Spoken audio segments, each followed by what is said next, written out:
Prologue. God tells Zeus. 3,000 years, Zeus grumbled. He was trudging up a dark hillside off to the left of heaven to a pink cottage on the crest. 3,000 years, and I don't hear one word from you, and then words. He tripped over a stone and stumbled and glared back at the stone, then kicked it. He cursed and looked at his toes poking out from his sandals and saw all toes intact. The stone clicked and clattered down into darkness. Once it was gone, Zeus turned and knocked on the front door of the cottage.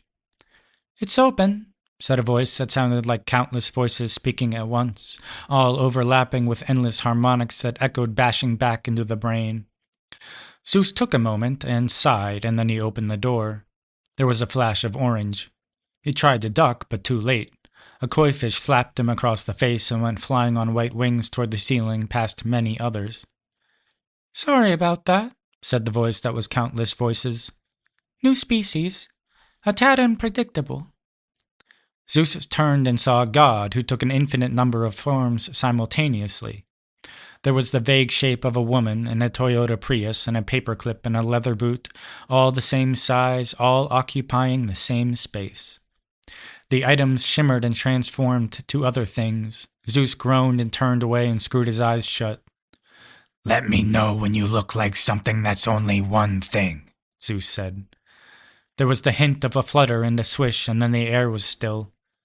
"Better?" a woman's voice asked, a solitary voice. "I forget my typical appearance induces nausea in you. At least you don't suffer the same resolutions as my angels. They see me enough and their feathers start falling out. It's their version of going bald." Zeus was now gaping at a woman, a beautiful, stately woman with light brown skin and green eyes and waves of dark hair. He ran a hand across his mouth.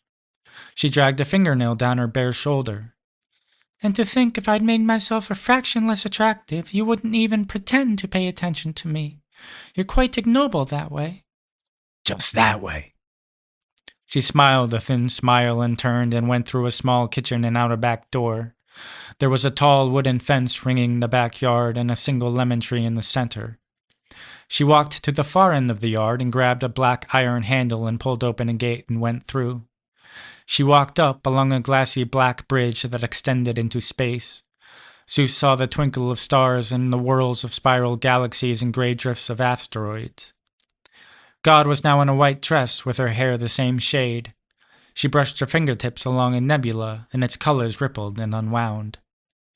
"So why'd you call me?" Zeus asked. "I called you 6 months ago." "I've been busy." "You've been drinking large amounts of alcohol." "Like I said, busy." God lifted her hands and drew them toward herself. 2 stars detached from their positions and streaked down. God shrunk them until they were the size of inflatable exercise balls. She settled on one and tipped her head back, and her hair cascaded into the darkness.